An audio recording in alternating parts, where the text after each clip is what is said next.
Tipično ljubljansko jutro.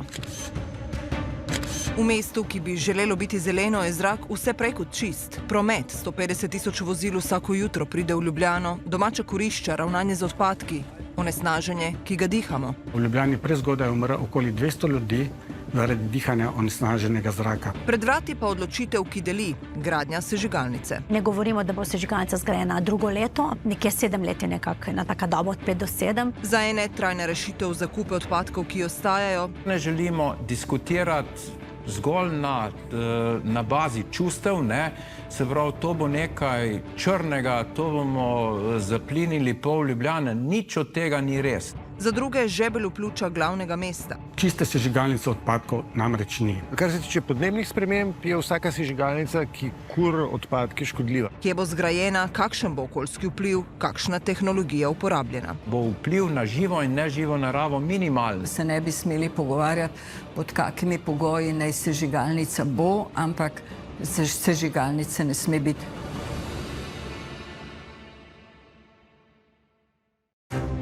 V Sloveniji imamo 6 naprav, v katerih poteka sežig oziroma sosežig odpadkov. Od tega imamo eno sežigalnico, to je Toplarna Celje, in 5 sosežigalnic. Letna količina odpadkov na prebivalca se ne zmanjšuje. Lani smo v povprečju pridelali več kot pol tone komunalnih odpadkov na prebivalca. Ministrstvo je zato objavilo razpis. Govorimo po 2 novih napravah, ena bila v ljubljanski regiji, ena pa v mariborski. V Mariboru bi sežigalnico postavili na Teznem. V Ljubljani sta v igri 2 lokaciji. Prva ob Toplarni v Mostah, druga verjetnejša na Barju, poleg regijskega centra za ravnanje z odpadki. V Ljubljani letno zberajo več kot 150 tisoč ton odpadkov. Po obdelavi v regionalnem centru za ravnanje z odpadki, v katerega odvaža še 46 občin, letno ostane 90 tisoč ton gorljive frakcije. Kar 70% vseh komunalnih odpadkov zberejo ločeno, še vedno pa se v mešanih komunalnih odpadkih najdejo stvari, ki tja ne sodijo, pove Dragan Trivunčević, vodja sektorja za obdelavo odpadkov. Vsak dan sprejemamo okoli 400 do 500 ton teh mešanih komunalnih odpadkov. Nato te odpadki s pomočjo žerjava potujejo v drobilnik in nato naprej v tehnološki proces do končne predelave. To je tisto, kar bi se sežigalo v primeru, da bi sežigalnica bila zgrajena v Ljubljani. Drži, se pravi, sežigalo bi se gorljiva frakcija, ki nastane po predelavi mešanih komunalnih odpadkov, kjer izločimo se pravi magnetne, nemagnetne kovine, papir in tako naprej. Kar ostane so odpadki, ki jih ni več možno reciklirati. To je vsebina črnega zabojnika po predelavi ali drugače gorljiva frakcija. A lahko razberemo, recimo, kaj to sploh je, kaj je bilo? Ja, tukaj lahko vidimo, da so vrečke, lahko vidimo, da so delci planic tukaj noter, tudi delci tekstila, ki sicer ne sodijo, tudi kakšna manjša plastika in tako naprej. Desetino vsebine mešanih komunalnih odpadkov torej izločijo in predelajo, vse ostalo odpeljejo v tujino na sežig. Te odpadke končajo večinoma v sežigalnico, kot so Nizozemska, sever Nemčije, tudi v Grčijo, Avstrija, pred časom pa tudi v Madžarski. Mislim, da imamo zdaj ceno že 210 € na tono za prevzem te gorljive frakcije. Napoveduje se, da bojo cene še rasle, kajti sežigalnice so že zasedene, imajo polno kapaciteto, je težko poiskati tudi ponore za naše gorljive frakcije.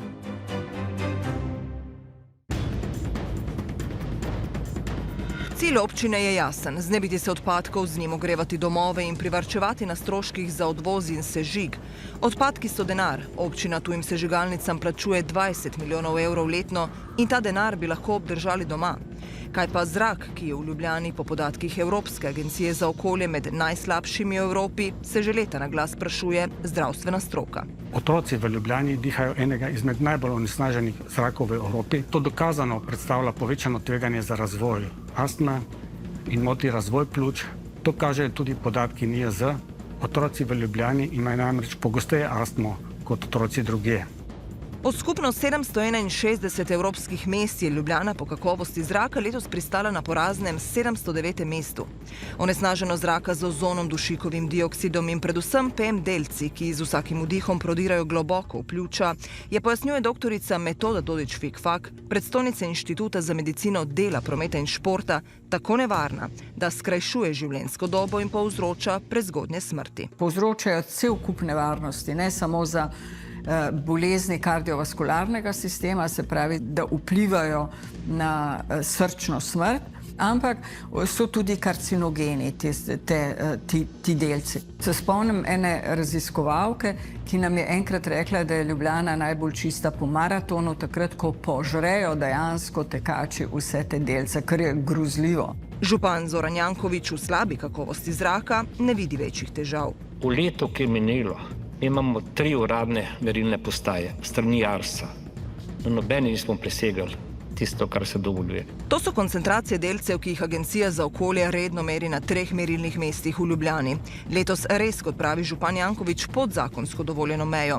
Vendar nova evropska direktiva o čistejšem zraku, ki začne veljati že prihodnje leto, pa to sliko povsem obrne na glavo, pojasnjuje Luka Matavž, geofizik z Agencije za okolje. Glede na novo zakonodajo pa bo na vseh merilnih mestih načeloma prišlo do presega mejne vrednosti. To je v glavnem sporočilo tega. Nova evropska direktiva, čeprav precej strožja kot prejšnja, pa še zdaleč ne dosega priporočil Svetovne zdravstvene organizacije, ki mejo zaradi vpliva na zdravje ljudi postavlja precej nižje.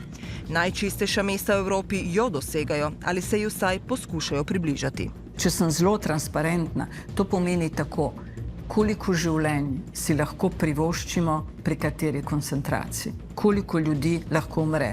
Ali se strinjamo s tem, da jih umre na 100.100, ali nam je to preveč, pa hočemo, da jih umre 5. In samo po tej liniji se premikajo države v svojih standardih, po nobeni drugi. Gradnja sežigalnice bo, so prepričani zdravniki, le še en onesnaževalec, ki bo dodatno poslabšal že tako slabo kakovost zraka, s tem pa povečal tveganje za resne kronične bolezni v Ljubljanski kotlini. Če pogledamo torej koncept tega čiščenja dimnih plinov, vidimo, da pravzaprav temelji na začetnem suhem čiščenju, mokrem čiščenju in potem suho čiščenje dimnih plinov, ki se ponovi. Verjamemo, da bomo s tem dosegli najnižje emisijske vrednosti, ki jih pravzaprav tudi predpisujejo tako zakonodaja, kot tudi najnovejše oziroma te sodobne tehnologije. Tako bi deloval trikoračni filtrirni sistem nove sežigalnice, ki bi ga v Ljubljani, prav zaradi skrbi za ljudi, podvojili, pojasnjuje tehnični direktor Energetike Ljubljana dr. Marko Agrež. Uporabili bi najboljšo razpoložljivo tehnologijo. V novi ljubljanski pridobitvi vidi prej rešitev kot težavo. Na Ministrstvu za okolje, podnebje in energijo je razpis odprt do začetka januarja prihodnje leto. Do maja naj bi padla odločitev in podpis 30-letne koncesijske pogodbe, pojasnjuje vodja sektorja za okolje Tanja Bolte. Država mora biti samozadostna in ne more biti odvisna od tujcev, kajti tujci nam zapirajo, bom rekla, vrata, in pač te odpadki ostajajo pri nas.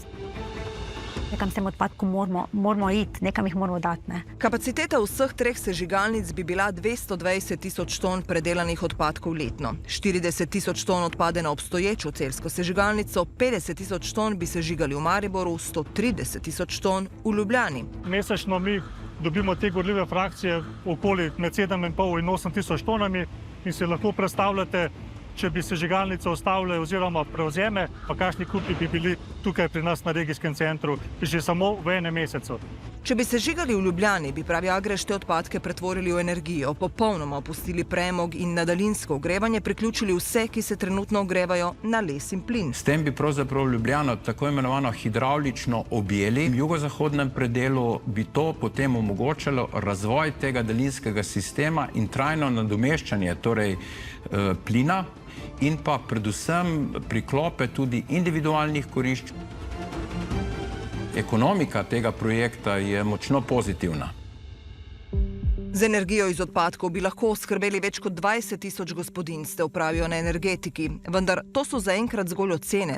Ta hip ni nobenega načrta, kdaj in koliko bi jih na omrežje v resnici priklopili. Ljubljanska sežigalnica ne bo rešila ničesar, razen proračuna mestne občine, je direktor Griša Močnik, doktor fizike, vodja Centra za raziskave atmosfere, ki deluje pri Univerzi v Novi Gorici. Les je gorivo revnih, opozarja. Natančnega popisa individualnih kurišč pa nimamo. Energetska revščina je problem, ki ga lahko rešiš z daljinskim ogrevanjem, ki pa mora biti preprosto, dostopno in poceni. Ta hip je les najcenejše gorivo. To zamenjavo bo treba subvencionirati, ker drugače ne bo toplarna na odpadke čisto nič pomagala. Drug pomislek so cene ogrevanja. Energetika Ljubljana jih je letos že zvišala, čeprav bi sežigalnica predstavljala kar tretjino vse potrebne toplotne energije za ogrevanje mesta, pa nad njo zaradi izpustov ogljikovega dioksida v okolje visi uvedba emisijskih kuponov, ki jih bo, in to je nesporno dejstvo, treba plačevati. Plastika, ki jo skurimo, je fosilno gorivo in s tem povzročamo škodo, ki jo je treba na nek način sanirati, in zato moramo zbrati neka sredstva. In lahko se nam zgodi, da ta toplota ne bo tako poceni, kot se zdaj načrtuje optimistično. Od tega ne bežimo in se tega tudi zavedamo, vendar ne, kljub vsemu ne bi to bistveno vplivalo v smislu, recimo, da bi to pomenila podvojitev cene ogrevanja iz tega. Še več, ne? Bi pa vplivalo na ceno, ne? Seveda. Na koncu vsi stroški na končno ceno ogrevanja pač vplivajo. Trenutna cena emisijskega kupona je 78 evrov za izpust 1 tone CO2. Ta strošek pa bi lahko, tako se napoveduje, v prihodnjih letih še precej zrastel. Seveda se pričakuje, da sežigalnice ne bi bile oproščene. To je tudi bilo povedano vsem, da se nekako komponira v finančno strukturo, bomo rekla, tega projekta, če hočete. Do leta 2027 je še dajatev kot je, z letom 2027 se pa ta nadomesti s temi kuponi. Praktično, ko bo zgrajena sežigalnica, bo emisijski kuponi že začeli veljati. In na koncu še cena projekta. Trenutno ocenjujemo nared velikosti 200 milijonov evrov. Dimnik bo pa višji od inverzije. Po višini inverzije bo govoril meteorologi in naš dimnik bo vsaj 50 metrov višji. Ljubljana ima zaradi lege v kotlini specifično mikroklimo. Meteorološke razmere, ki onemogočajo uspešno razrečevanje zraka in se torej vse emisije onesnaženega zraka se kopičijo v ljubljanski kotline, zato ker je neprevetrena in torej, ker v temperaturni inverziji tudi ni vetra. Ko temperatura z višino ne pada, kot je to običajno, temveč raste, deluje kot pokrov. Onesnaženje iz nižjih delov pa ostane ujeto pod temperaturnim obratom. V zimskih mesecih so temperaturne inverzije v Ljubljani izrazitejše in trajajo več dni skupaj. Podatki so pokazali, da je inverzija po zimi in jeseni, predvsem, da je približna višina nekje na 250 metrih. Bolj konkretno, raziskava Agencije za okolje, v kateri so inverzijo spremljali dobrih 2900 dni ob 5. uri zjutraj, je pokazala, da se polovica vseh inverzij pojavi na višini pod 201 metrom, 10% pa nad višino 330 metrov. Če bi se torej želeli izogniti tveganju, da onesnaževala ostanejo ujeta v kotlini, bi moral biti dimnik višji od najvišje zabeležene inverzije. A bojo zgradili 400 metrov visok dimnik? Verjetno ne, ker se ne govori o tako visokem. Sežigalnica vsaka na svetu onesnažuje. To ni vprašanje. Vprašanje je koliko. Dejstvo je, številne evropske države imajo svoje sežigalnice, Francija in Nemčija največ. Na Dunaju, v Kebenhavnu, Bruslju so v mestih, prav zaradi bližine odpadkov in potrebe po energiji. S problematiko odpadkov se soočajo vse države. S to razliko opozarjajo zdravniki, da jih gradijo glede na meteorološke in geografske značilnosti pokrajine. V Avstriji jih glavnina stoji nad Alpami, v Panonski prevetreni nižini. V tej sežigalnici je čistejša, kurili bomo naše smeti, je čistejša kot sežiganje premoga. Tako da sem prepričan, da bojo to po vzoru Dunaja čist zrak zagotovljen. In tam imajo v okolici Dunaja postavljene cela polja vetrnih elektrarn, ker imajo tako močan veter. In ta veter te strupe iz teh sežigalnic razpihne proti vzhodu. V Ljubljani pa tega ni. Nikomor ne pade na misel, da bi na Barju postavil polje vetrnih elektrarn. A vsa ta opozorila niso prepričala odločevalcev. Glede na razpis je nesporno. Sežigalnica bo zgrajena prav v Ljubljani. Niste razmišljali, recimo, da bi to sežigalnico premaknili kam drugam? Skratka, razpis je za Ljubljano in Ljubljana bo. Mislim, dejstvo tudi do Ljubljana je RCR-o, če že tako gledamo. In vsi odpadki gredo na RCR-o v Ljubljani. Torej, to pomeni, ko enkrat odpadki pridejo v ta regijski center, ga več ne zapustijo v takšni obliki, kot so pač prišli. Ti odpadki se pretvorijo v električno in toplotno energijo. Na tej lokaciji bi se izognili vsakodnevnemu prevažanju gorljivega odpada znotraj mesta, vendar poleg dejstva, da bi sežigalnica bila postavljena v Ljubljansko kotlino, je Barje kot najbolj verjetna lokacija del zaščitenega območja Natura 2000. ne bomo nič odvisni od nobene situacije v Evropi, od nobenega plina, razen 30%. Za župana je rešitev na dlani. Če ne bomo sami poskrbeli za odpadke, ki jih ustvarimo, bomo za njih vedno plačevali. Gre za del krožnega gospodarstva. Tehnologija napreduje, vse analize morebitnih vplivov bodo narejene, Mirja Agrež. Cilj tega projekta je minimizirati te negativne vplive do te mere, se pravi, da bo vpliv na živo in neživo naravo minimalen, ne? Oziroma težimo k ničelnem dodatnem obremenjevanju okolja v mestni občini Ljubljana. Velik del odpadkov že učinkovito ločujemo in znova uporabimo. Vprašanje pa je, ali je sežiganje tistega, kar ostane, res edina rešitev? To, da plačujemo za sežig nekje drugje, je neumen.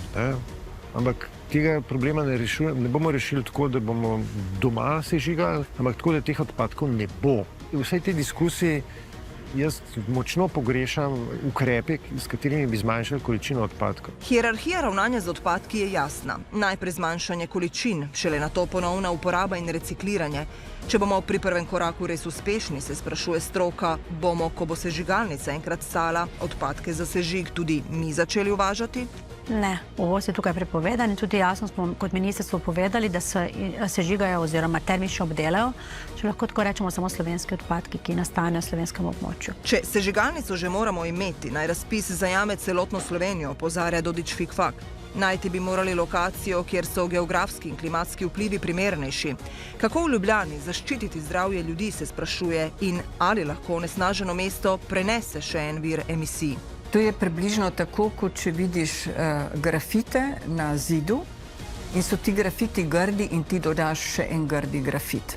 Se pravi, če je nekaj umazanega, z lahkoto še bolj umažeš. Ti gradiš sežigalnico za 50 let in če veš, da onesnažuje in če veš, da je to ljubljanska kotlina, ki ohranja vse v kotlu, kaj boš naredil, ne boš jo zgradil.